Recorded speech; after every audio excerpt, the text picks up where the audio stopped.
2024년 올해 국군정보사령부 소속의 군무원이 대북 첩보 활동을 하는 군 정보작전 요원들의 신상, 스파이 활동용 위장기업 정보 등이 포함된 다수의 군사기물을 북한과 연결된 중국의 조선족 해커 집단에게 유출한 사건이 발생했다. 올해 6월에 국군방첩사에서 수사를 시작하였고 7월 26일 이후 언론에서 보도하기 시작했다.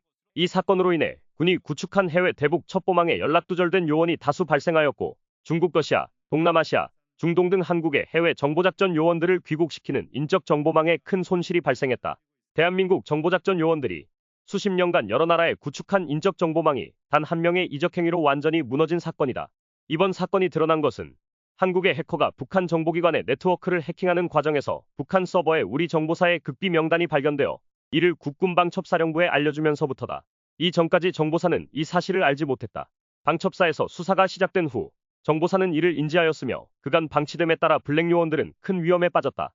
방첩사의 수사 개시 이후 중국과 러시아 등에 파견돼 활동하던 블랙 요원은 모두 철수했지만 이들과 연계된 정보원들은 해당 국가의 공안 기관과 정보 기관의 집중 감시 대상이 되며 더 이상 활동이 불가능해졌다. 이 대형 사건을 터뜨린 군정보사 군무원은 자신의 개인 컴퓨터가 해킹되었다고 주장하지만 이 비밀 정보들을 개인 컴퓨터에 보관할 수 없는 만큼 말이 안 되는 해명이다. 다른 소식통에 따르면 이 군무원은 첩보 요원들의 신상 정보를 수기로 작성하거나 프린트해서 개인 노트북으로 다시 입력했다고 한다. 해당 군무원은 군사기밀보호법 위반 혐의로 구속영장이 청구되었다. 한편 방첩사가 수사하기 전인 올해 4월 말에 이미 정보사에서는 이 사실을 인지하고 있었으며 유출 사실을 덮으려 했을 가능성이 있다는 의혹이 제기됐다.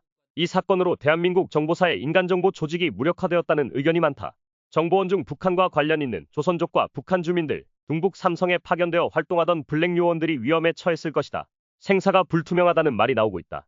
또한 블랙 요원들이 대개 사업가 등으로 위장하여 활동하기 때문에 사업체를 통째로 남기고 올 수밖에 없어 물적 손실 또한 상당할 것이다. 한국 정보망의 동향을 역추적까지 할 수 있게 되어 정보 자산의 손실 규모는 가늠하기 힘들다. 대한민국의 보안 실태가 엉망이다.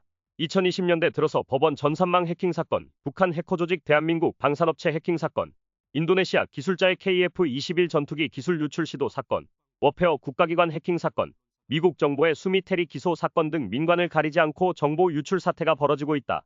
한편 한동훈은 이 사건이 문재인 정부 시절 더불어민주당이 간첩법 개정을 반대했기 때문에 일어났다고 했다.